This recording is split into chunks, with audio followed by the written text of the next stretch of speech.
번째 수기. 바닷가. 파도가 밀어닥칠 만큼 바다와 가까운 곳에 검붉은 나무 껍질에 꽤 커다란 3번 나무가 20그루도 넘게 늘어서 있었습니다.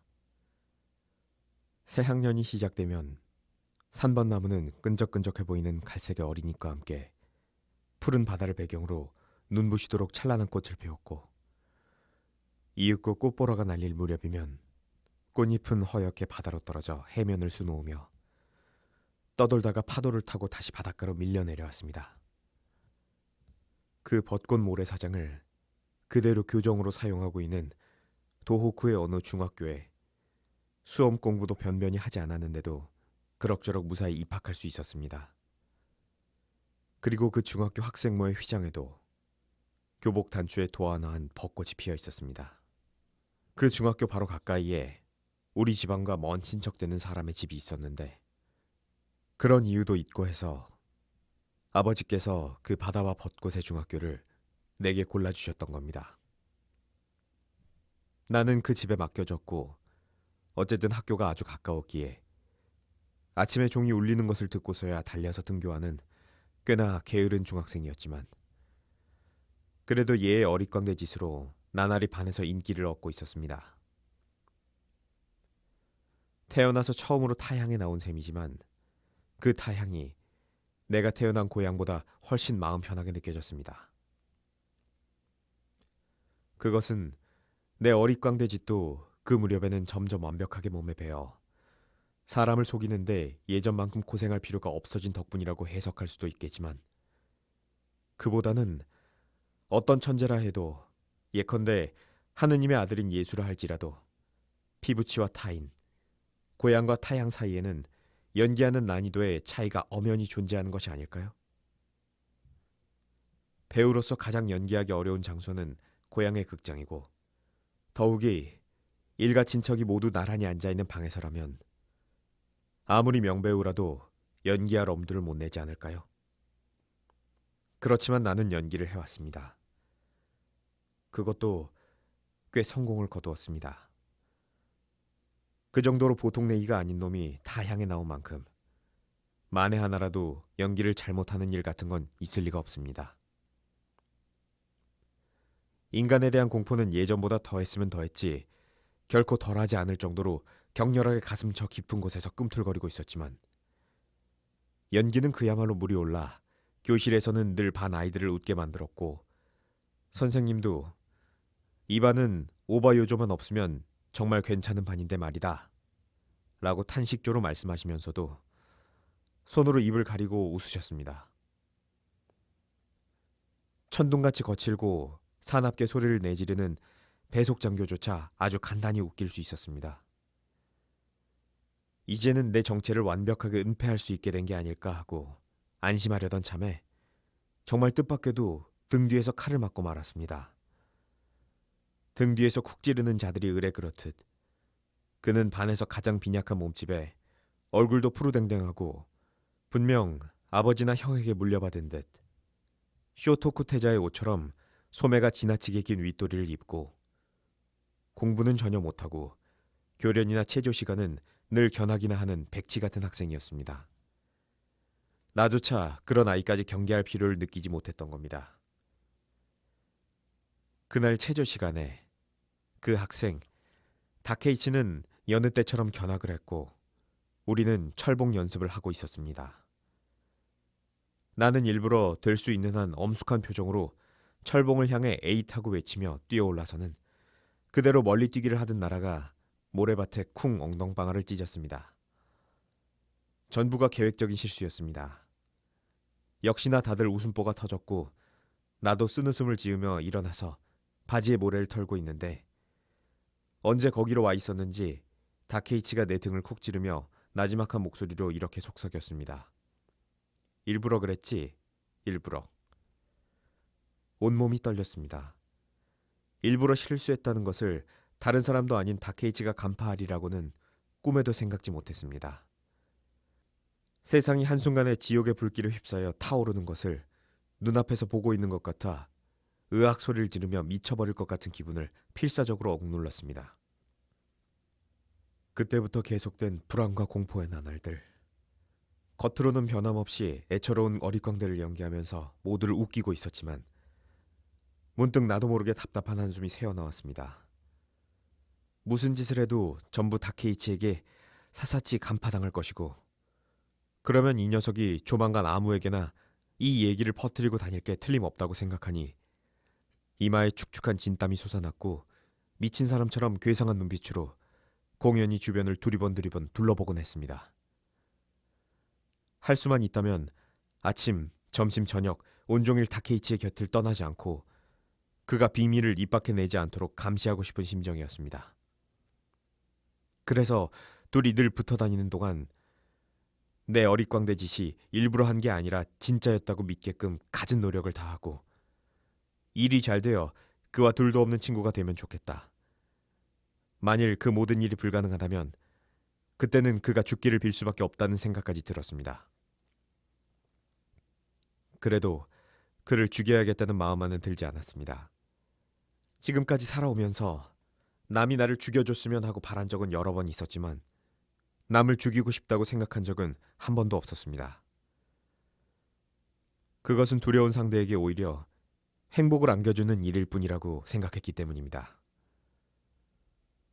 그를 회유하기 위해 먼저 얼굴에는 가짜 기독교인처럼 상냥한 미소를 띠고 목을 30도 정도 왼쪽으로 기울인 채 그의 작은 어깨를 감싸 안으며 아부하듯 부드러운 목소리로 내가 묵고 있는 집에 놀러 오도록 여러 번 꾀었지만 그는 늘 멍한 눈빛으로 아무 대꾸도 하지 않았습니다. 그러던 어느 날 방과 후였습니다. 분명히 초여름 무렵이었는데 소나기가 부옇게 쏟아져 다른 학생들은 집에 어떻게 가야 할지 난처해하고 있었습니다. 나는 집이 바로 코앞이라 그냥 밖으로 뛰어나가려다가 다케이치가 신발장 뒤에 맥없이 서 있는 모습을 발견했습니다.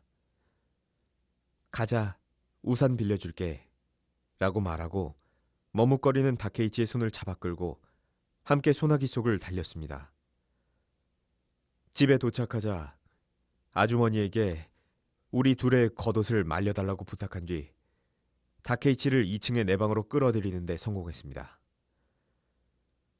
그 집에는 쉰을 넘긴 아주머니와 큰 키의 안경을 쓰고 병약해 보이는 30살 정도의 큰딸, 그리고 최근에 여학교를 막 졸업한 듯하고 언니와 달리 얼굴이 동그란 작은 딸 세스, 이렇게 세 식구뿐이었습니다. 아래층 가게에는 문방구며 운동용품을 조금씩 진열해 놓고 있었지만 주된 수입은 죽은 남편이 남기고 간 대여섯 동의 셋집에서 나오는 집세인 듯 했습니다. 귀가 아파. 다케이치는 선체로 그렇게 말했습니다. 비를 맞았더니 아파졌어. 내가 살펴보니 양쪽 귀가 심하게 골마 있었습니다. 고름이 금방이라도 귓바퀴 밖으로 흘러나올 것 같았습니다. 이거 안 되겠어. 아프겠다. 나는 호들갑스럽게 놀라는 척하면서 빗속으로 끌어내서 미안해 하고 여자 같은 말투로 상냥하게 사과한 뒤 아래층으로 내려가 솜과 알코올을 얻어왔습니다. 그리고 다케이치를 내 무릎을 베고 눕게 하고 정성스럽게 귀를 닦아주었습니다. 다케이치도 이것이 위선에 찬 못된 계략이라는 것을 눈치채지 못한 듯 여자들이 너한테 홀딱 반할 게 틀림없어 하고 내 무릎을 베고 누운 채 어리석게 아부를 할 정도였습니다. 하지만 이 말은 다케이치도 의식하지 못한 무서운 악마의 예언이었음을 훗날 뼈저리게 깨달았습니다. 내가 여자에게 홀딱 반한다는 둥, 여자가 나한테 홀딱 반한다는 둥 하는 말은 지극히 상스럽고 경박하고 능글맞은 느낌이어서 아무리 엄숙한 자리라고 해도 이런 말이 불쑥 얼굴을 내민다면 순식간에 고고한 우울의 대사원은 붕괴되고 공허함만 남을 것처럼 느껴집니다. 하지만 여자들이 홀딱 반해서 괴롭다는 등의 속된 표현이 아니라 사랑을 받아서 불안하다와 같은 문학적인 언어를 사용하면 그런대로 우울의 대사원은 무너지지 않을 것 같기에 묘하다는 생각이 듭니다. 귀에 고름을 닦아주자 다케이치가 여자들이 나한테 홀딱 반할 거라며 어리석은 아부를 했을 때 나는 그저 얼굴을 붉히고 웃으며 아무 대꾸도 하지 않았지만 사실 어렴풋이 마음에 집히는 것이 있었습니다. 그렇지만 여자들이 나한테 홀딱 반한다라는 상스러운 말이 풍기는 천박한 분위기에 대해 그런 말을 들으니 마음 집히는 것이 있다라고 하는 것은 만담에 나오는 부잣집 도련님의 대사로도 쓰지 못할 정도로 어리석은 감회를 내보이는 것으로 아무러면 내가 그런 경박스럽고 우쭐대는 기분으로 마음에 집히는 것도 있다고 했겠습니까? 나에게는 인간 중에서도 여자 쪽이 남자보다 몇 배나 더 이해하기 어려웠습니다. 우리 가족은 남자보다 여자의 수가 훨씬 많았고 친척 중에도 여자아이가 많았으며 또 그 범죄를 저지른 하녀들도 있었기에 나는 어릴 때부터 여자들하고만 놀면서 자랐다고 해도 과언이 아닙니다. 하지만 정말이지 살얼음 판을 걷는 심정으로 그 여자들과 어울려 왔습니다. 여자들의 속마음을 거의, 아니 전혀 짐작조차 할 수 없었습니다. 이처럼 오리무중이다 보니 가끔은 호랑이 꼬리를 밟는 실수를 저질러 깊은 상처를 입기도 했습니다. 그런데 그게 또 남자로부터 받는 채찍질과는 다르게 뇌출혈처럼 극도로 불안하게 안으로만 퍼져 좀처럼 치료하기 어려운 상처였습니다. 여자는 바싹 끌어당겼다가 내친다. 여자는 사람들이 있는 곳에서는 나를 무시하고 매몰차게 대하다가 아무도 없으면 꼭 안아준다. 여자는 죽은 듯이 깊게 잠든다.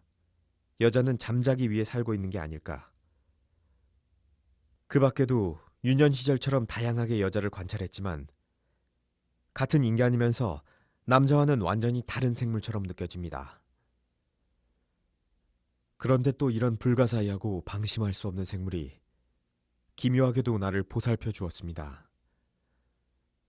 반하다라는 말이나 사랑받는다 따위의 말은 내 경우에는 어울리지 않고 보살펴준다라고 하는 편이 그런대로 상황을 정확하게 설명하는데 적합할지 모르겠습니다. 여자는 남자보다 어릿광대 짓에 훨씬 더 너그러운 것 같았습니다.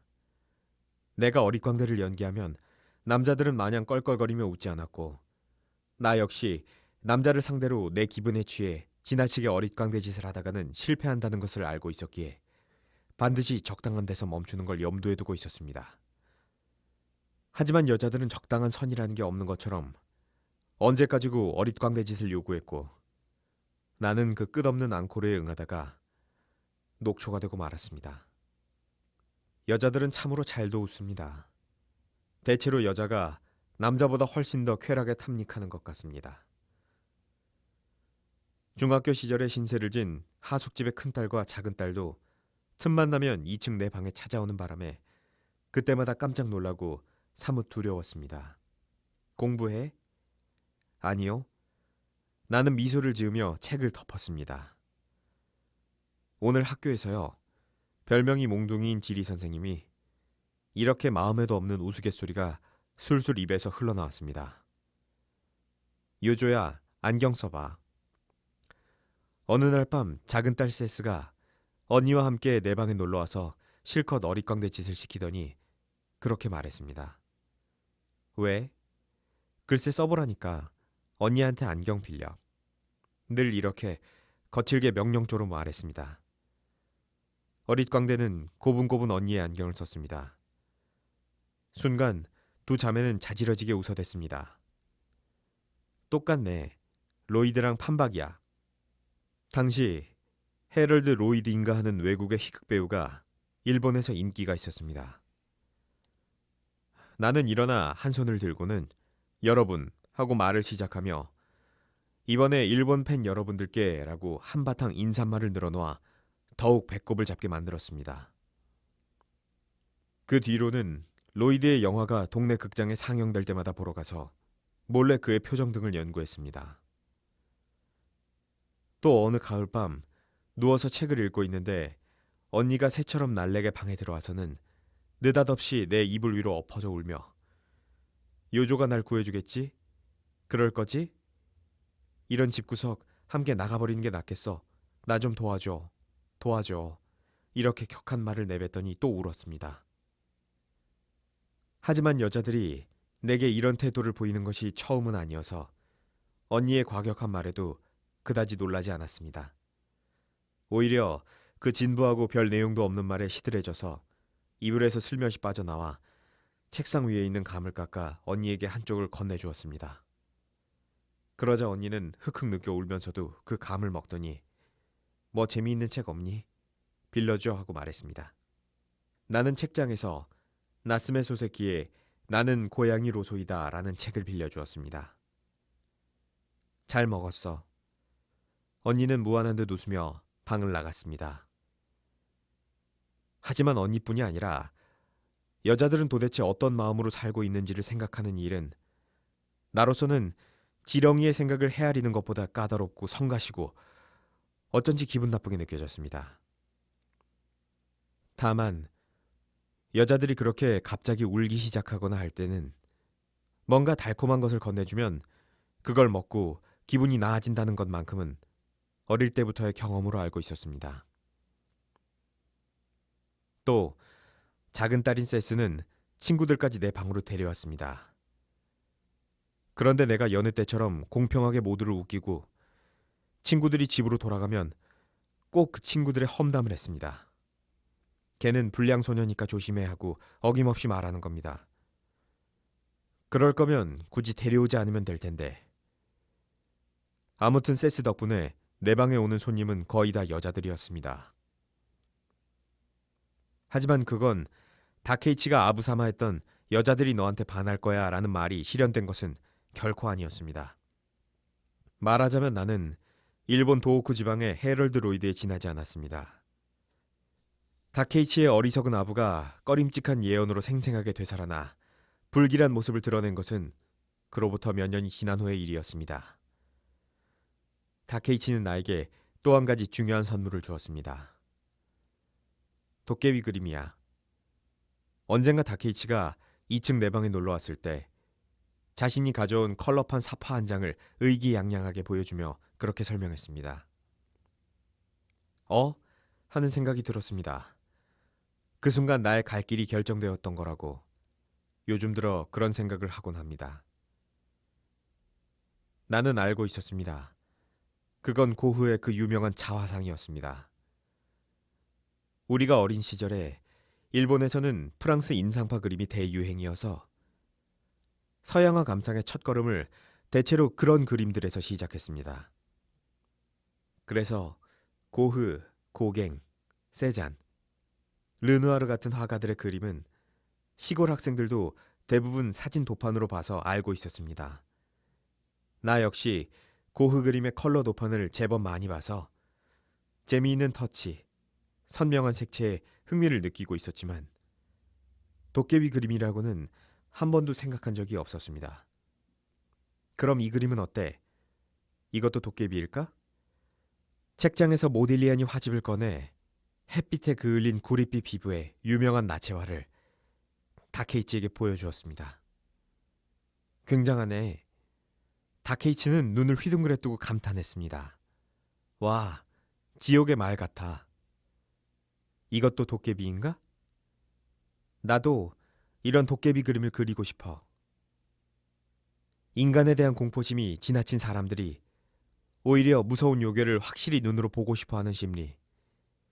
신경질적이고 겁먹기 쉬운 사람일수록 폭풍우가 더더욱 거세어지길 바라는 심리. 이 화가들은 인간이라는 도깨비에 상처받고 위협받다가 마침내 환영을 믿고 대낮의 자연 속에서 도깨비를 똑똑히 보았던 것이다. 게다가 그들은 어릿광대짓 따위로 그것을 얼버무리지 않고 보이는 그대로 표현하고자 노력했다. 다케이치가 말한 대로 과감하게 도깨비 그림을 그려냈던 것이다. 그들이 장래 나의 동지가 될 거라는 생각에 눈물이 날 정도로 흥분해서 나도 그릴 거야.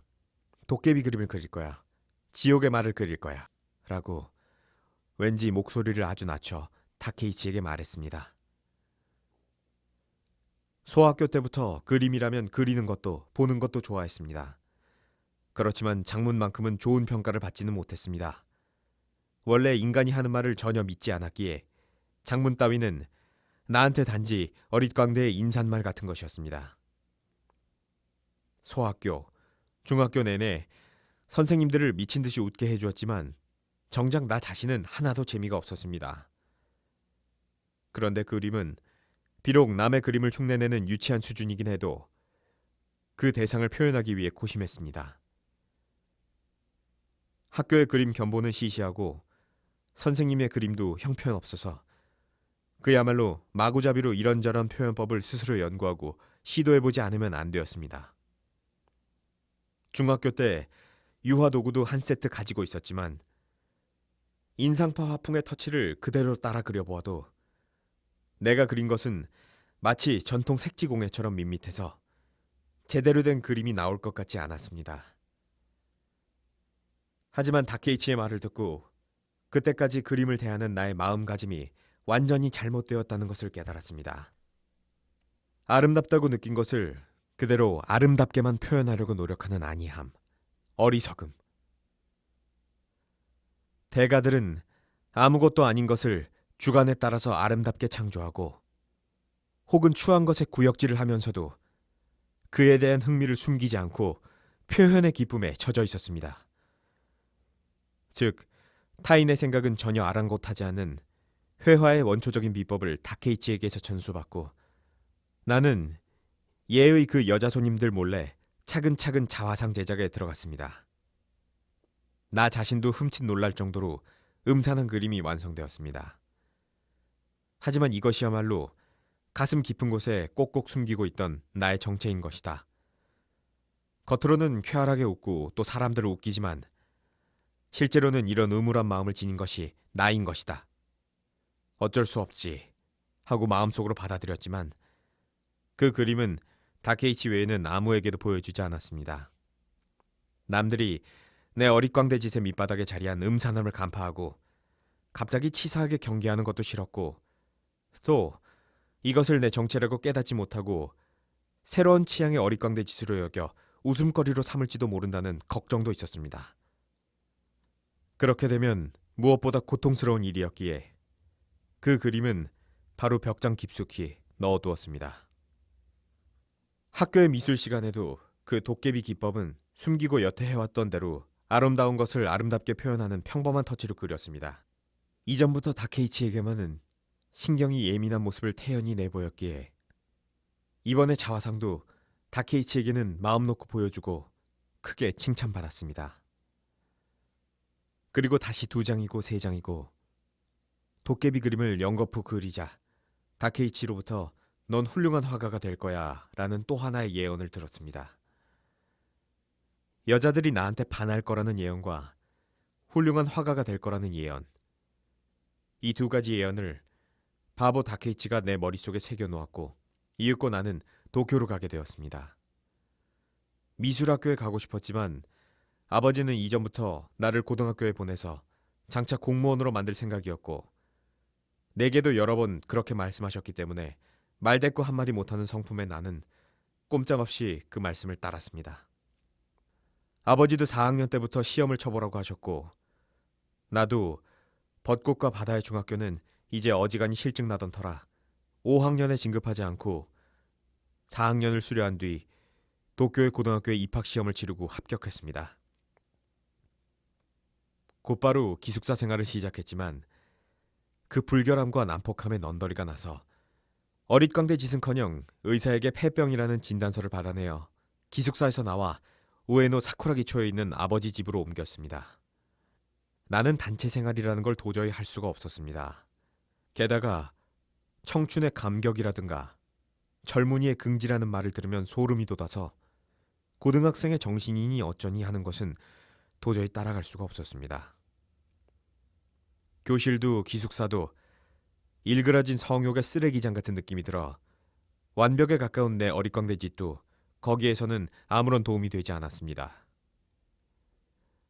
아버지는 의회가 열리지 않을 때는 한 달에 1~2주일 정도만 그 집에 머물렀기 때문에 아버지가 없을 때에는 꽤 넓은 그 집의 관리인 노부부와 나 3사람뿐이었습니다. 종종 학교를 빠졌지만 그렇다고 도쿄 시내를 구경할 마음도 나지 않아 집에서 하루 종일 책을 읽거나 그림을 그리거나 했습니다. 아버지가 도쿄에 올라와 있을 때는 매일 아침 허둥지둥 등교했지만 혼고 센다키초에 있는 서양화가 야스타 신타로 씨의 화실에 가서 3시간이고 4시간이고 대생 연습을 하는 일도 있었습니다. 기숙사에서 나오고 나니 학교 수업 시간에도 마치 청강생 같은 특별한 위치에 있는 듯해서 그건 내 마음이 삐딱해서인지 모르겠습니다만 아무튼 스스로 서먹하다는 기분이 들어 학교에 가는 것이 더더욱 내키지 않았습니다. 나는 소학교, 중학교, 고등학교 내내 애교심이라는 것을 이해하지 못한 채 마쳤습니다. 교가라는 것도 한 번도 외워보려 했던 적이 없었습니다. 나는 이윽고 화실의 한 미술학도로부터 술과 담배와 창녀와 전당포와 좌익 사상을 배웠습니다. 묘한 조합이었지만 그건 사실이었습니다. 그 미술학도는 이름이 호리키 마사오라고 하며 도쿄의 서민 동네에서 태어났고 나보다 6살 위였습니다. 사립미술학교를 졸업했는데 집에 아틀리에가 없어 이 화실에 다니며 서양화 공부를 계속하고 있다고 했습니다. 오엔만 빌려줄 수 있어? 서로 얼굴만 알고 있을 뿐 그때까지 말 한마디 나누어 본 적이 없을 터였습니다. 나는 당황스러워 쩔쩔매면서 오엔을 내밀었습니다. 좋아, 한잔 하자. 내가 한턱 낼게. 착한 녀석이군 그래? 딱 잘라 거절하지 못하고 그가 이끄는 대로 화실 근처에 있는 호라이초의 카페에 따라간 것을 시작으로 그와 어울리게 되었습니다. 전부터 널 눈여겨보고 있었어. 그거야, 그거. 그 수줍어하는 듯한 미소. 그게 장래성 있는 예술가 특유의 표정인 거야. 서로 알게 된 기념으로 건배. 기누 씨, 이 녀석 미남이지? 그렇다고 반하면 안 돼. 이 녀석이 화실에 나타나면서 애석하게도 나는 2번째 미남이 되어버렸어. 호리키는 가무잡잡한 피부에 얼굴은 단정했고 미술학도 치고는 드물게 제대로 된 양복 차림에 넥타이 고르는 취향도 수수했는데 머리에는 포마드를 발라 가운데 가르마를 타고 있었습니다. 나한테는 익숙하지 않은 장소이기도 하고 그냥 좀 겁이 나서 팔짱을 꼈다 풀었다 하며 그야말로 수줍은 미소만 짓고 있었지만 맥주를 2-3잔 마시는 사이에 묘하게 홀가분한 해방감이 느껴졌습니다. 나도 미술학교에 들어가고 싶었는데 아니, 시시해. 그런 데는 시시해. 학교는 시시하다고. 우리의 스승은 자연 속에 있노라. 자연에 대한 정열. 하지만 그의 말에 조금도 존경스러운 마음이 들지 않았습니다. 멍청한 녀석이다. 분명 그림도 별것 아닐 거야. 그래도 놀기엔 괜찮은 상대가 될지 몰라 하고 생각했습니다. 그러니까 그때 나는 태어나서 처음으로 진짜 도시의 건달을 본 것이었습니다. 그는 나와는 모양새가 다르긴 하지만 이 세상에서 인간이 해야 할 일과는 멀찌감치 떨어져서 헤매고 있다는 점에서 확실히 같은 부류였습니다.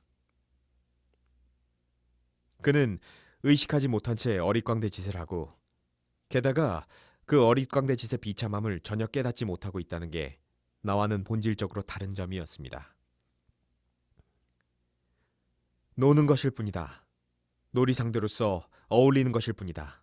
하고 늘 그를 경멸하고 때로는 그와의 교우를 수치스럽게 생각하면서도 함께 어울리는 사이에 결국 그에게도 크게 깨지고 말았습니다.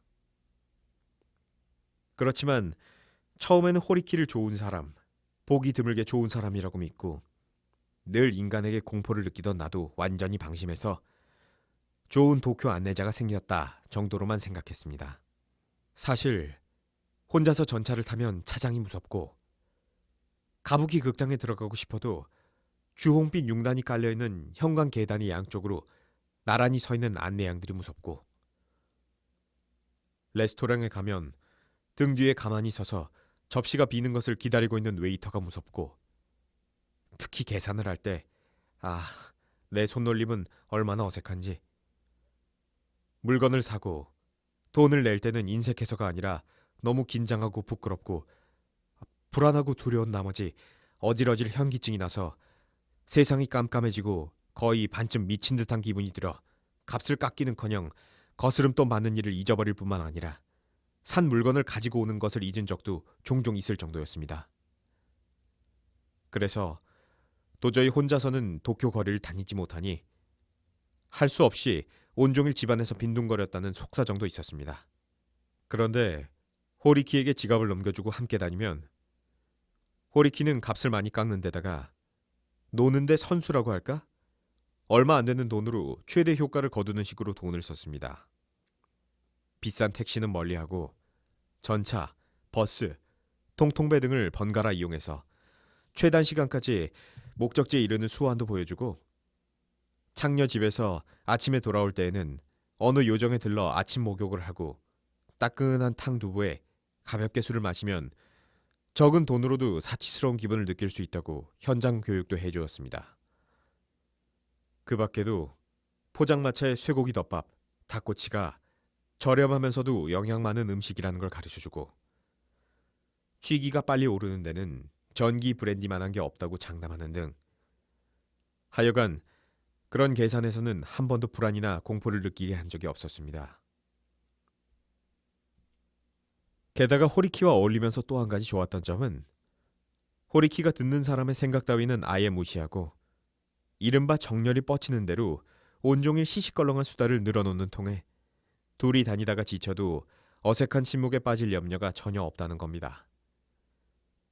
사람을 만나면 무시무시한 침묵이 그 자리에 드리워질까 염려되어 원래는 입이 무거운 내가 필사적으로 어릿광대 짓을 해왔지만 지금 이 호리키라는 머저리가 의식도 못한 채 그 어릿광대진 노릇을 자진해서 맡아주고 있어 나는 제대로 대꾸도 하지 않고 그냥 흘려듣다가 가끔씩 설마라고 말하며 웃어주기만 하면 되었습니다. 술, 담배, 창녀. 그것은 모두 인간에 대한 공포를 잠시나마 달래줄 수 있는 꽤 괜찮은 수단이라는 것을 곧 알게 되었습니다. 그런 수단들을 찾기 위해서는 내가 가진 것을 전부 팔아버려도 후회하지 않을 거라는 마음마저 들게 되었습니다. 나에게 창녀란 인간도 여성도 아닌 백치나 미치광이처럼 보여서 그 품 안에서 오히려 정말 안심하고 깊이 잠들 수 있었습니다. 다만 서글플 정도로 정말 털끝만큼도 욕심이라는 게 없었습니다. 그리고 나한테서 같은 부류의 친화감 같은 걸 느끼는지 장녀들은 늘 거북하지 않을 정도의 자연스러운 호의를 보여주었습니다. 아무런 타산도 없는 호의, 강매하지 않는 호의, 두 번 다시 오지 않을지도 모를 사람에 대한 호의. 나는 백치나 미치광이들 같은 창녀들에게서 마리아의 후광을 실제로 보았던 밤도 있었습니다. 하지만 인간에 대한 공포에서 벗어나 하룻밤의 미미한 안식을 얻기 위해 그야말로 나와 동료인 창녀들과 어울리는 동안 나도 모르게 뭔가 꺼림칙한 분위기를 주위에 풍기게 되었던 모양입니다. 이는 전혀 예기치 못했던 이른바 덤으로 받은 부록이지만 차츰차츰 그 부록이 선명하게 표면에 떠오르게 되었고 호리키에게 그 점을 지적당하자 깜짝 놀랐고 언짢은 기분이 되었습니다. 옆에서 봤을 때 속된 말로 나는 창녀를 통해 여자를 다루는 기교를 갈고 닦았고 게다가 최근에는 부쩍 솜씨가 좋아졌다는 겁니다. 여자를 다루는 기교는 창녀를 통해 익히는 것이 가장 호되지만 그런 만큼 효과가 오르는 법이라는데 이미 내게는 여자의 달인이라는 냄새가 배어 있어서 여자들이 본능적으로 그 냄새를 맡고 다가온다는 그런 추잡스럽고 불명예스러운 분위기를 덤으로 받았습니다. 그리고 그런 면이 나의 안식 같은 것보다 훨씬 더 두드러지게 눈에 띄었던 것 같습니다. 호리키는 반쯤은 압으로 그렇게 말했겠지만 나 역시 답답하니 마음에 집히는 일들이 있었습니다.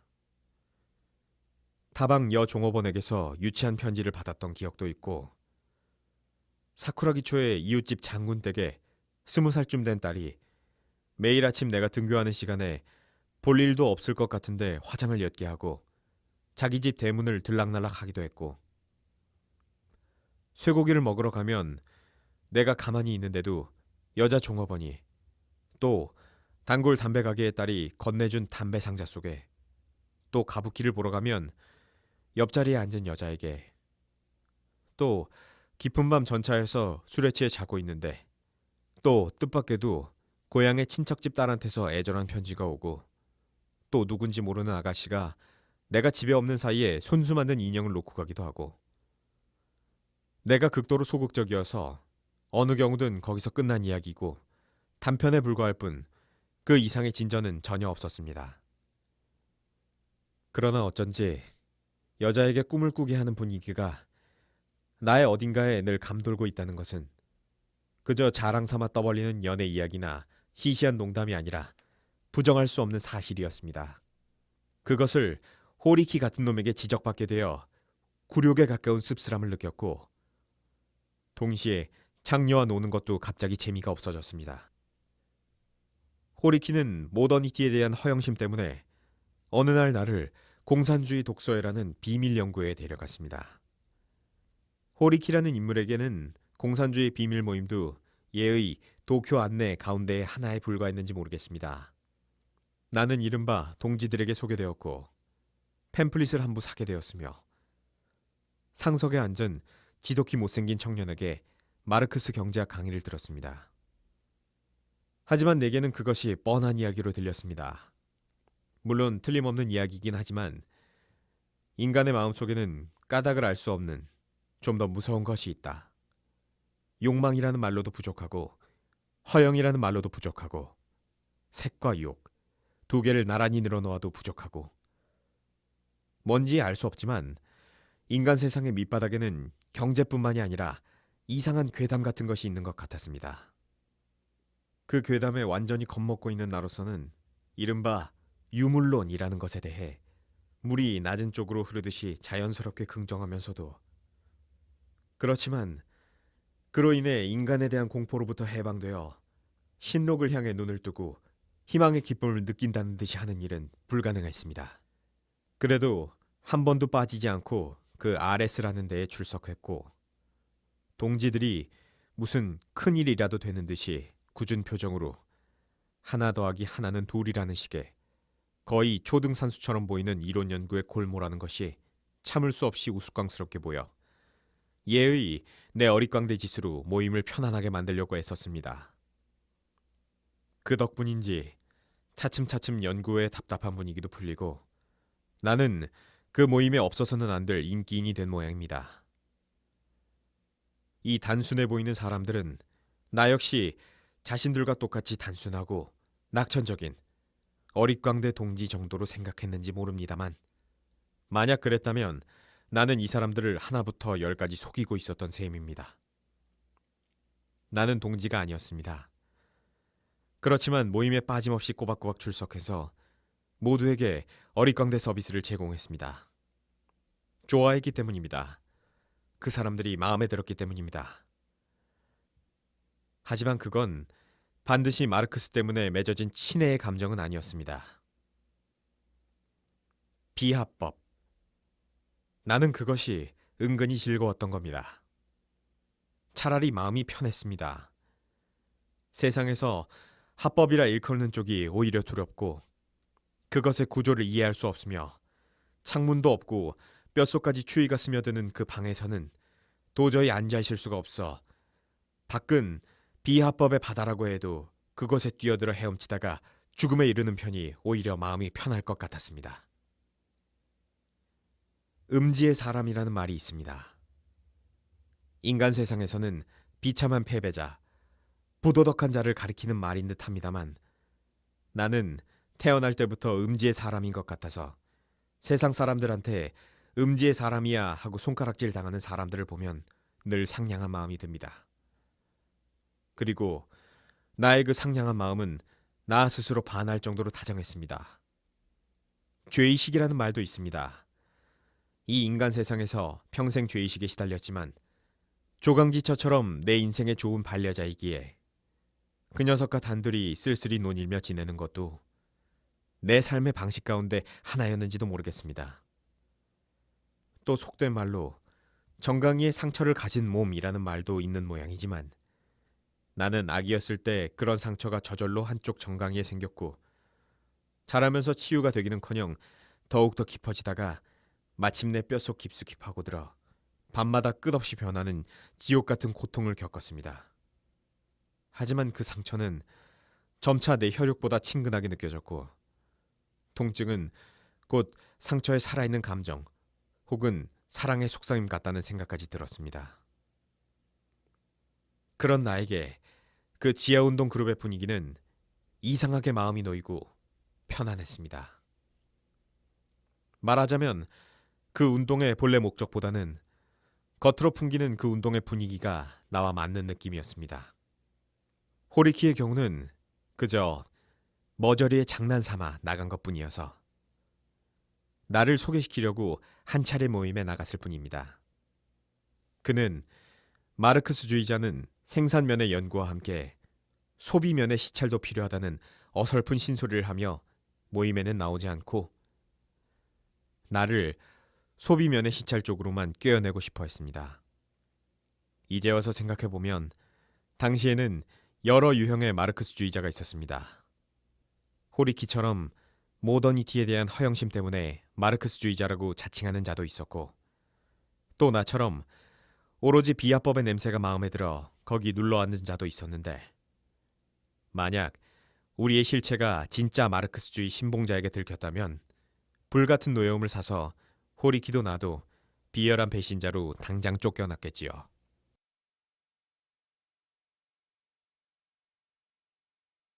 그렇지만 이상하게도 나도 그리고 호리키도 좀처럼 제명 처분 당하지 않았습니다. 특히 나는 그 비합법의 세계에서는 합법적인 신사들의 세계에서보다 오히려 자유롭고 이른바 건강하게 행동할 수 있었으므로 촉망받는 동지로서 우스꽝스러울 만큼 지나치게 비밀스러운 갖가지 일들을 맡을 정도가 되었습니다. 실제로 나는 그런 임무를 단 한 번도 거절하지 않고 무슨 일이든 태연하게 떠맡았습니다. 왠지 어색한 구석이 있어 개한테 의심을 사거나 불심검문을 당해 실패하는 일도 없었고 웃으면서 또 사람들을 웃기면서 그들이 위험하다고 하는 임무를 어쨌든 정확하게 해냈습니다. 당시 내 심정은 당원이 되고 체포되어 평생을 형무소에서 살게 된다 하더라도 아무렇지 않았습니다. 세상 사람들의 생활이라는 것을 두려워하며 매일 밤 불면의 지옥에서 신음하는 것보다는 감옥 쪽이 편할지도 모른다고까지 생각했습니다. 아버지는 사쿠라기 초의 집에서는 손님 접대니 외출이니 해서 같은 집에 살아도 사흘이고 나흘이고 나와 얼굴을 마주칠 일이 없었습니다. 그런데도 아버지가 어쩐지 어렵고 무서워서 이 집을 나가 어딘가 하숙이라도 하고 싶었지만 차마 그 말을 꺼내지 못했던 차에 아버지가 그 집을 팔 작정인 것 같다는 말을 관리인 노인에게 들었습니다. 아버지의 의원 임기도 슬슬 끝나가고 분명 여러 가지 사정이 있겠지만 이걸 끝으로 선거에 나갈 뜻도 없으신 모양이고 게다가 고향에 은거할 집을 한 채 지었고 해서 도쿄에는 더 이상 미련도 없는 것 같았습니다. 게다가 고작 고등학생인 나를 위해 집과 관리인을 두는 것이 낭비라고 생각하셨는지 어쨌든 그 집은 머지않아 남의 손에 넘어갔고 나는 혼고 모리카와초에 있는 센유칸이라는 낡은 하숙집에 어두컴컴한 방으로 이사를 했고 금세 돈에 쪼들리기 시작했습니다.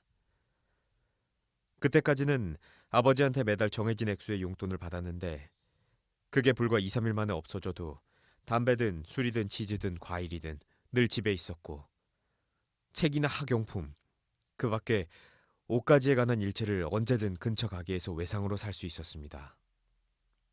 호리키에게 메밀국수나 튀김덮밥 같은 것을 사줄 때에도 동네에서 아버지가 단골로 다니시던 가게라면 말없이 가게 문을 나가도 괜찮았습니다. 그러던 것이 갑자기 하숙집에서 혼자 살게 되자 모든 것을 매달 송금받는 일정한 액수로 해결해야 했기에 너무나도 당황스러웠습니다. 송금받은 돈 역시 2, 3일 만에 다 사라져버렸고 나는 겁이 나고 불안해서 미칠 것 같아 아버지, 형, 누나들에게 번갈아 돈을 부탁하는 전보와 구구절절 사정을 쓴 편지를 잇따라 보내는 한편 호리키가 가르쳐준 대로 부지런히 전당포 출입을 시작했지만 그래도 늘 돈에 쪼들렸습니다. 결국 아무런 연고도 없는 하숙방에서 혼자 생활을 해나갈 능력이 없었던 겁니다. 하숙방에 혼자 가만히 있는 게 두렵고 당장이라도 누군가 달려들어 일격을 가할 것 같은 기분이 들어 밖으로 뛰쳐나가서 예의 운동을 거들거나 호리키와 함께 싸구려 술집을 전전하면서 수업이고 그림 공부고 거의 내팽개쳤습니다. 그러다가 고등학교에 입학한 지 2년째 되던 11월에 연상의 유부녀와 정사 사건을 일으키면서 내 처지는 돌변하고 말았습니다. 학교는 빠지고 학과 공부도 전혀 하지 않았는데 이상하게 시험 답안을 작성하는 요령이 좋았는지 그때까지는 그럭저럭 고향의 가족을 계속 속일 수 있었습니다. 하지만 슬슬 출석일수 부족 등으로 학교 측에서 고향의 아버지에게 비밀리에 보고가 갔는지 아버지를 대신해 큰형이 근엄한 문정에 긴 편지를 보내왔습니다. 하지만 그런 것보다 더 직접적으로 느낀 고통은 돈이 없다는 것과 예의 운동이 임무가 도저히 놀이삼아 한다는 기분으로는 할 수 없을 정도로 과격하고 분주하게 되어버린 점이었습니다. 중앙지구라고 했든가 무슨 지구라고 했든가 아무튼 혼고, 고이시카와 시타야, 간다 일대 모든 학교에 마르크스 학생행동대 대장이라는 자리를 맡게 된 겁니다. 무장봉기라는 말을 듣고 작은 칼을 사서 레인코트 주머니에 넣고 여기저기 뛰어다니며 이른바 연락을 했습니다. 술을 마시고 푹 자고 싶었지만 돈이 없었습니다. 게다가 피 쪽에서는 숨을 돌릴 틈도 없이 잇따라 임무를 맡겼습니다. 내 병약한 몸으로는 도저히 감당해낼 것 같지도 않았습니다. 원래 비하법에 대한 흥미만으로 그 그룹을 돕고 있었던 것이고 그야말로 농담이 진담이 된다는 말처럼 이렇게 정신없이 바빠지게 되자 나는 슬며시 피해 사람들에게 이거 번지수를 잘못 찾았어요. 당신네 직계 부하들에게나 시키는 게 어때요? 하는 분한 마음이 들어 도망쳤습니다. 도망쳤지만 역시 기분이 좋지 않아 죽기로 결심했습니다. 그 무렵 내게 특별히 호의를 보인 여자가 셋이 있었습니다. 한 사람은 하숙하고 있는 센육한의 딸이었습니다. 그 아가씨는 내가 예의 운동을 거들고 녹초가 되어 돌아와 밥도 먹지 않고 자리에 누워버리면 을에 종이와 만년필을 들고 내 방에 와서 미안해요. 아래층에는 동생들이 시끄럽게 굴어서 마음 편히 편지도 쓸 수 없거든요 하며 내 책상으로 와서는 뭔가를 1시간도 넘게 끄적거렸습니다. 나도 모른 척하고 자면 될 텐데 그 아가씨가 그저 어떡하든 내가 한마디를 해주기를 바라는 눈치인지라 늘 하듯이 수동적인 봉사정신을 발휘했습니다. 정말 한마디도 하고 싶지 않은 기분이지만 지쳐 후줄근해진 몸에 하고 기합을 넣고는 침대에 엎드려 담배를 피면서 여자한테 온 러브레터로 목욕물을 데운 남자가 있대. 어머 싫어라. 그쪽 얘기죠? 우유를 데워서 마신 적은 있지. 어머 영광이네요. 우유 많이 드세요. 이 여자 빨리 좀 안 나가나? 편지라니. 속이 빤히 들여다보이건만 헤헤 모모는 해지 그림이라도 그리고 있는 게 분명합니다. 보여줘.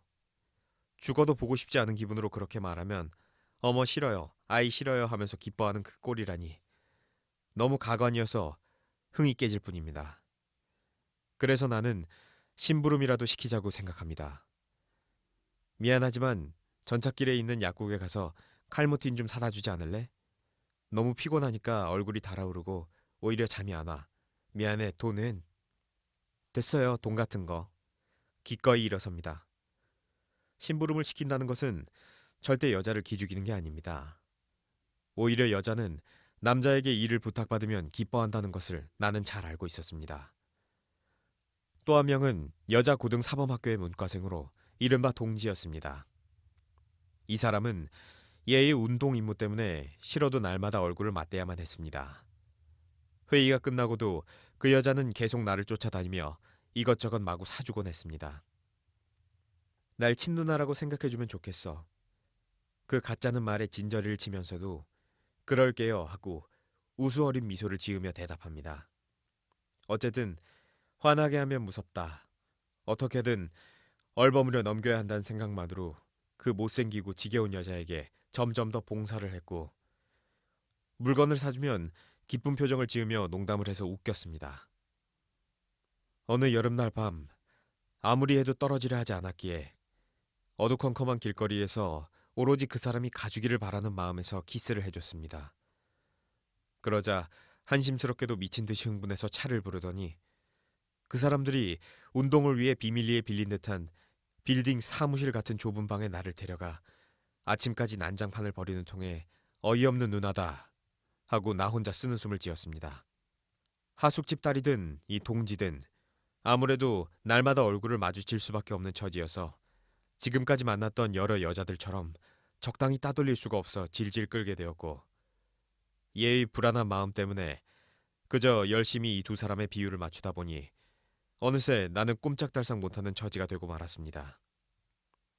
비슷한 시기에 나는 긴자에 있는 큰 카페의 여급으로부터 생각지 못한 은혜를 입었습니다.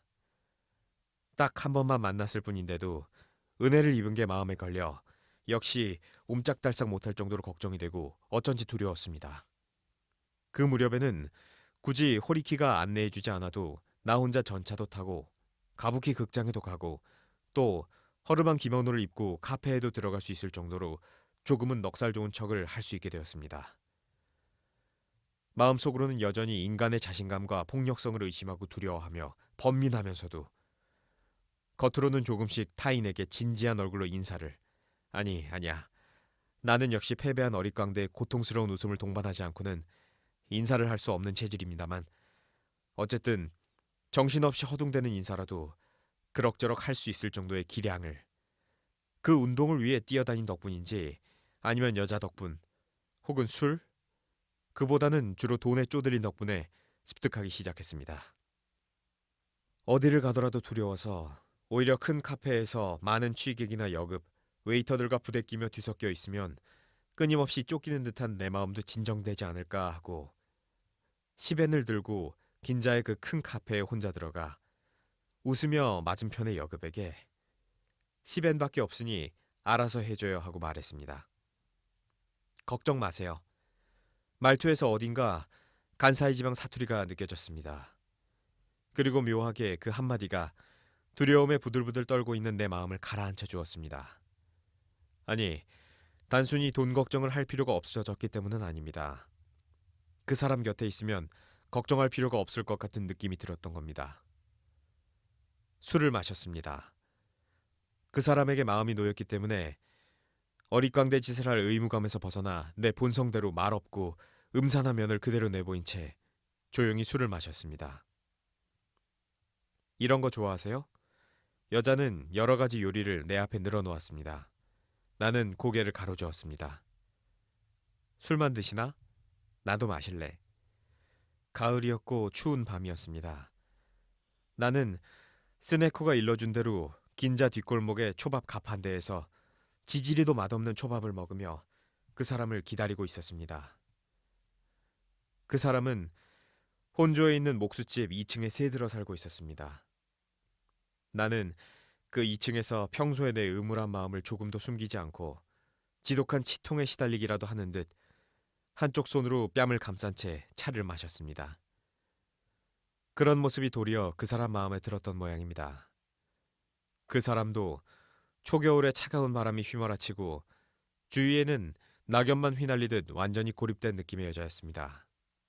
함께 자면서 그 사람은 나보다 2살 연상이고 고향은 히로시마라는 걸 알게 됐습니다. 나는 남편이 있어. 히로시마에서 이발사로 일했지.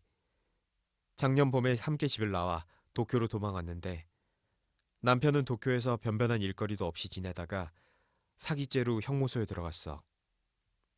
날마다 이것저것 차입해주러 형무소에 다녔는데 내일부터 그만둘 거야. 그 사람은 이런 이야기를 했습니다.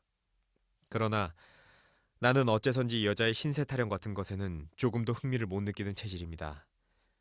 그건 여자들이 말주변이 없는 탓인지 다시 말해 이야기에 중점을 두는 방식이 잘못된 탓인지 아무튼 내게는 늘 마이동풍이었습니다.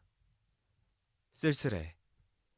여자의 1000만마디 신세 타령보다 그 한마디 중얼거림에 더 공감이 갈 것 같아 기대하고 있어도 세상 여자들에게서 끝내 단 한 번도 그런 말을 들은 적이 없다는 것이 놀랍기도 하고 이상하기도 합니다. 그렇지만 그 사람은 쓸쓸해하고 말하지는 않았지만 무언가의 지독한 쓸쓸함이 몸 바깥에 한 치 정도 폭의 기류처럼 감돌고 있어 그 사람에게 다가가면 내 몸도 그 기류에 휩싸이고 내가 가진 가시돋친 음울한 기류와 알맞게 섞여 물속 바위 위에 가라앉은 낙엽과도 같이 내 몸은 공포로부터 불안으로부터 멀어질 수 있었습니다. 저 백치 같은 창녀들의 품속에서 마음 놓고 푹 잠들었던 느낌과는 또 전혀 다르게 그 사기범에 안아 지냈던 하룻밤은 무척이나 행복하고 해방된 밤이었습니다. 하지만 단 하룻밤이었습니다. 아침에 잠에서 깨어 벌떡 일어나 보니 본래의 경박하고 가식적인 어릿광대가 되어 있었습니다. 겁쟁이는 행복조차 두려워하는 법입니다. 목화솜에도 상처를 입습니다. 행복의 상처를 입기도 합니다. 상처를 입기 전에 어서 이대로 헤어지고 싶어 조바심을 내며 예의 어릿광대 짓으로 연막을 둘러쳤습니다. 돈 떨어지는 날이 정 떨어지는 날. 그런 말이 있지. 그건 말이야. 해석이 거꾸로 된 거야. 돈이 떨어지면 여자한테 차인다 그런 뜻이 아니라고.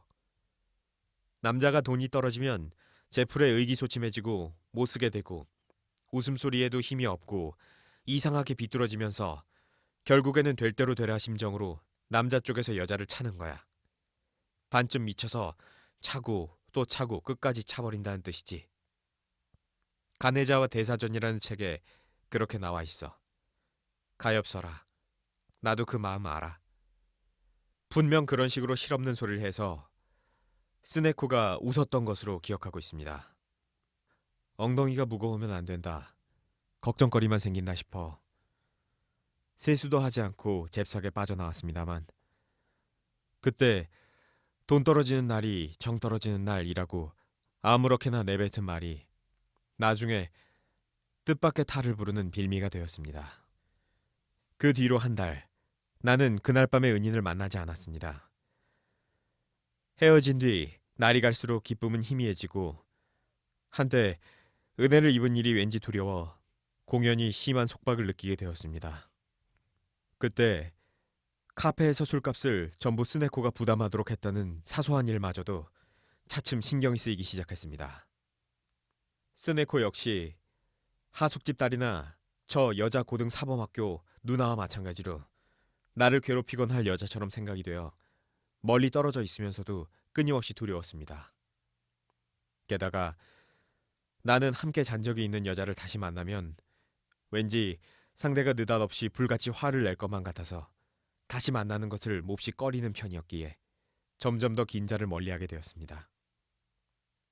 하지만 그런 성향은 결코 내가 교활해서가 아니고 여자라는 존재는 남자와 자는 일과 아침에 일어난 뒤의 일, 그 둘을 티끌만큼도 연관짓지 않고 완전히 망각한 것처럼 두세 개를 완벽하게 단절시킨 채 잘도 살아간다는 불가사의한 현상을 제대로 이해하지 못했기 때문입니다.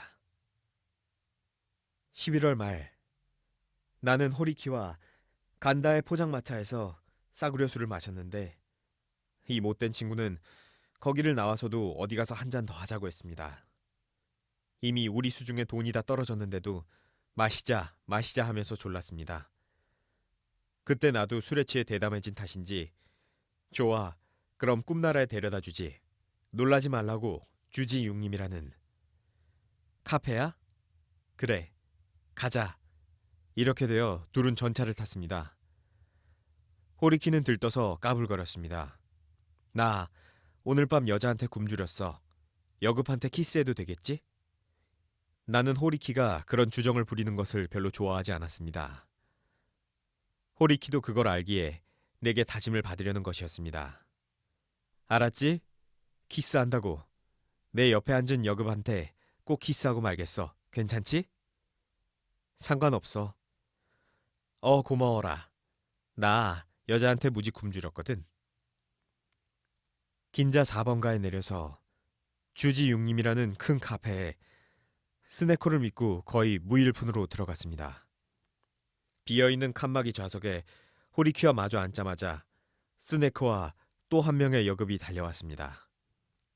그런데 그 다른 여급이 내 곁에, 그리고 스네코는 호리키 곁에 털썩 앉는 바람에 나는 흠칫했습니다. 스네코는 곧 키스 당하겠지. 분한 마음은 아니었습니다. 나는 원래 소유욕이란 것이 별로 없고, 또 어쩌다가 살짝 분한 마음이 들어도 소유권을 단호히 주장하면서 남과 싸울 정도의 기력이 없었습니다. 훗날 내 연애 처가 능욕당하는 것을 잠자코 지켜보았던 적도 있었을 정도입니다. 사람들의 다툼에 될 수 있는 한 관여하고 싶지 않았습니다. 그 소용돌이에 휘말리는 것이 두려웠습니다. 스네코와는 하룻밤을 함께 보낸 사이일 뿐입니다. 스네코는 내 것이 아닙니다. 분하다느니 하는 주제 넘은 욕심을 내가 부릴 리 없습니다. 그런데도 흠칫 놀랐습니다. 내 눈앞에서 호리키의 맹렬한 키스를 받을 스네코의 처지가 측은했기 때문입니다. 호리키에게 더럽혀진 스네코는 나와 헤어질 수밖에 없겠지. 게다가 내게도 스네코를 붙잡을 정도로 포지티브한 열정은 없다. 아, 이제 이것으로 끝이다 하고 스네코의 불행에 순간 흠칫하기는 했으나 금세 순순히 단념하고 호리키와 스네코의 얼굴을 번갈아 바라보며 희죽희죽 웃었습니다. 그러나 사태는 실로 생각지도 못한 방향으로 더욱 나쁘게 전개되었습니다. 그만둘래. 호리키는 입을 비축하며 말하더니 아무리 그래도 이런 궁상맞은 여자한테는, 질렸다는 듯이 팔짱을 끼고 스네코를 빤히 쳐다보며 쓴웃음을 지었습니다. 술을 좀. 돈은 없어. 나는 작은 소리로 스네코에게 말했습니다. 그야말로 들이붙은 마시고 싶었습니다. 이른바 속물의 눈으로 보면 스네코는 취한의 키스조차 받을 가치도 없는 그저 초라하고 궁상맞은 여자였던 겁니다. 뜻밖에도 그 말에 벼락을 맞은 느낌이 들었습니다. 지금까지 전례가 없을 정도로 끝도 없이 술을 퍼마셨습니다. 취해서 흔들흔들하며 스네커와 마주보고 서글프게 서로 미소 지었습니다. 그런데 과연 그 말을 듣고 보니 이상하게 지쳐 보이고 궁상맞기만 한 여자네 하는 생각이 드는 동시에 돈 없는 사람끼리의 동질감이 북받쳐올라 스네코가 사랑스러웠고 태어나서 처음으로 내 쪽에서 미약 하나마 적극적으로 사랑하는 마음이 꿈틀거리는 것을 깨달았습니다. 토했습니다. 정신을 잃었습니다. 술을 마시고 이렇게 나를 잃을 정도로 취했던 것도 그때가 처음이었습니다. 눈을 떠보니 머리맡에 스네코가 앉아 있었습니다. 혼조의 목수집 2층 방에 누워 있던 겁니다. 돈 떨어지는 날이 정 떨어지는 날이라고 말씀해서 농담인 줄 알았는데 진담이었나 봐. 와지지도 않더라. 정도 까탈스럽게 떼네. 내가 돈을 벌어준대도 안 되나? 안 돼. 그러고 나서 여자도 누웠습니다. 동틀녘 여자의 입에서 죽음이라는 단어가 처음 나왔습니다. 여자도 인간으로 살아가는 일에 너무 지친 것 같고 나도 세상에 대한 공포, 번거로움, 돈, 예의운동, 여자, 학업 등을 생각하니 도저히 더 이상 버티며 살아갈 수 없을 것 같아 그 사람의 제안에 순순히 동의했습니다. 그렇지만 그때는 아직 죽자는 각오가 진지하게 서 있지는 않았습니다. 어딘가에 장난이 숨어 있었습니다. 그날 오전 우리 두 사람은 아사쿠사 육구를 돌아다니다가 다방에 들어가 우유를 마셨습니다. 당신이 내줘. 그 말에 일어나서 소매자락에서 지갑을 꺼내 열어보니 동전 세 니뿐. 수치심보다도 처참함이 엄습해왔고 호련 뇌리를 스치는 것은 센 육한의 내방, 교복과 이불만 남아있을 뿐 이제 더 이상 전당 잡힐 만한 물건 하나도 없는 황량한 밤. 그 밖에는 내가 지금 입고 있는 허름한 기모노와 망토뿐. 이것이 나의 현실인 것이다. 더 이상 살아갈 수 없다. 그 사실을 분명히 깨달았습니다. 내가 머뭇거리자 여자도 일어나서 내 지갑을 들여다보고는 어머 겨우 그것뿐이야? 무심한 목소리였지만 이것이 또 찌릿하며 뼈에 사무칠 정도로 쓰라렸습니다. 처음으로 내가 사랑한 사람의 목소리인 만큼 쓰라렸습니다. 그것뿐이고 이것뿐이고 할 것도 없었습니다. 동전 세입, 그건 돈도 아니었습니다. 그것은 내가 일찍이 맛본 적이 없는 기묘한 굴욕이었습니다. 도저히 살아갈 수 없는 굴욕이었습니다. 아무래도 그 무렵에는 아직 부잣집 도련님이라는 틀에서 완전히 벗어나지 못했던 것이지요.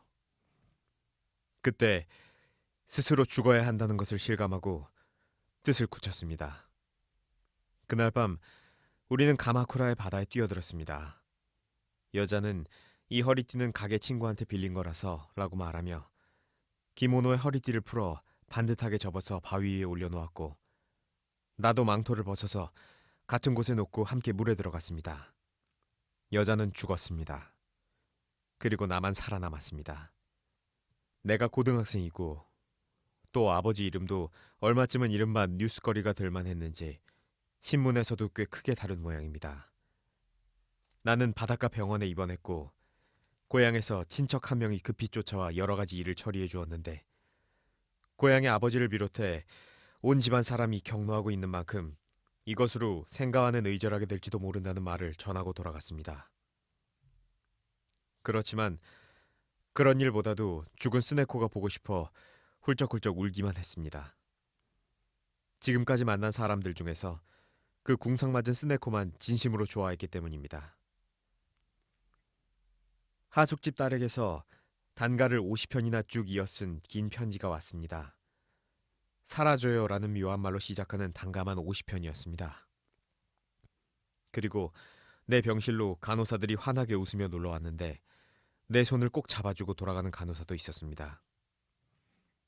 왼쪽 폐에 문제가 있다는 것을 그 병원에서 발견했는데 이것이 내게는 아주 유리하게 작용했습니다. 얼마 지나지 않아 자살방조죄라는 제명으로 병원에서 경찰서로 넘겨졌지만 경찰은 나를 환자로 취급해서 특별히 보호실에 수용했습니다.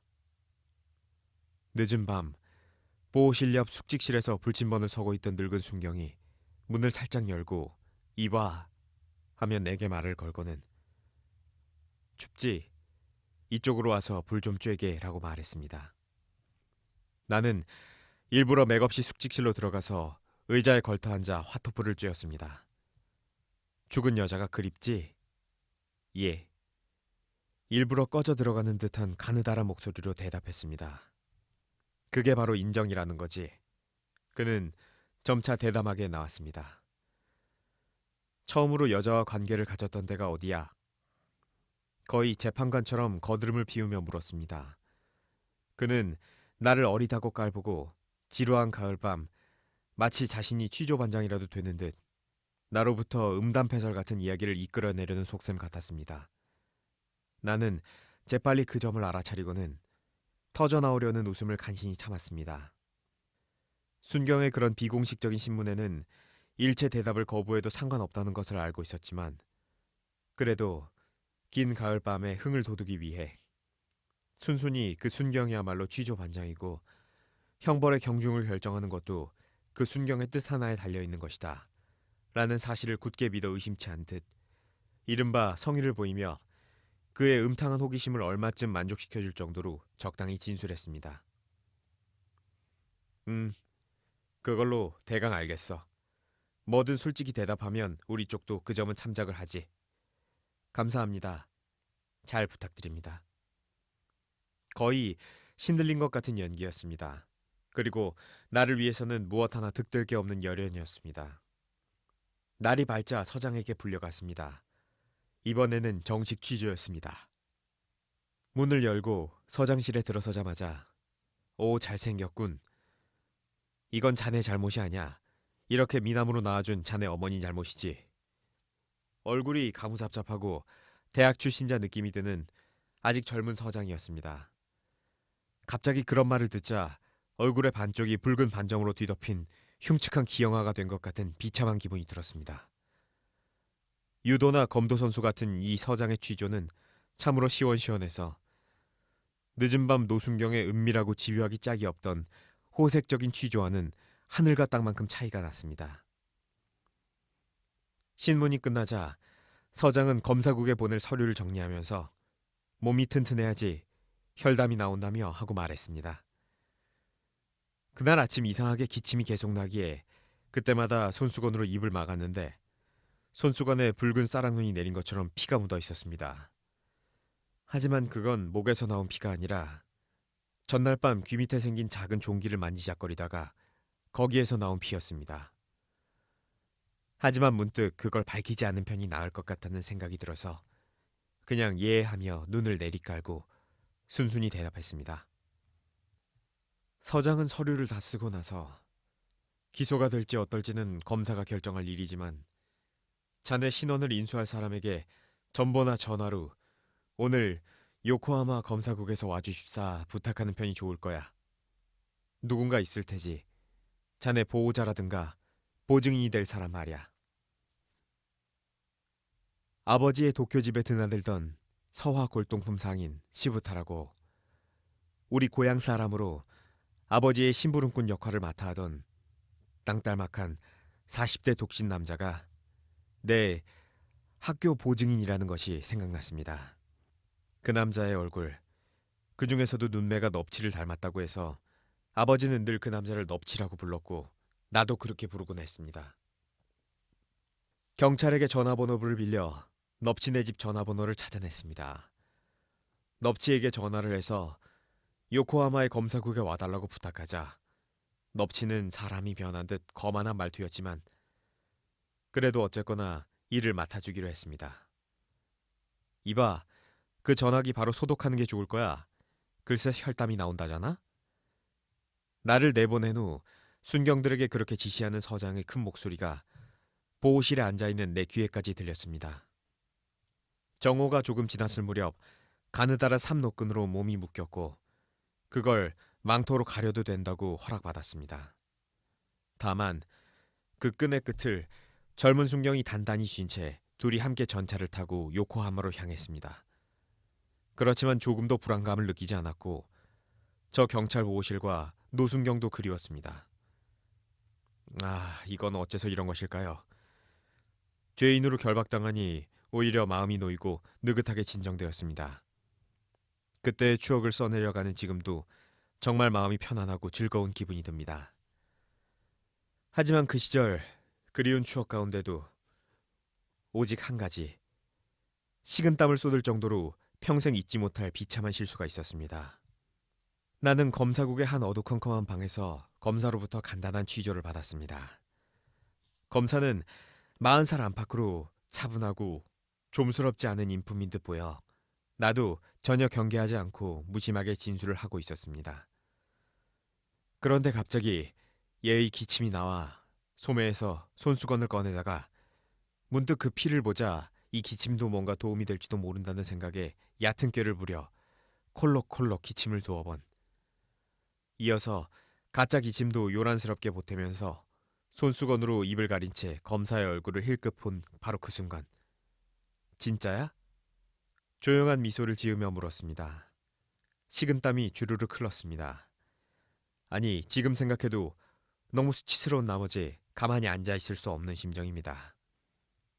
중학교 시절에 그 멍청한 다케이치에게 일부러 그랬지 라는 말을 듣고 등 뒤를 푹 찔려 지옥으로 내던져진 듯했던 그때의 기분 이상이라고 해도 결코 지나친 말이 아닐 것입니다. 그 일과 이 일, 그 두 가지는 내 생애 연기 중 대실패의 기록입니다. 검사에게 저 조용한 모멸을 당하느니 차라리 10년형을 선고받는 게 나았을 거라고 이따금 생각할 정도입니다. 나는 기소유예가 되었습니다.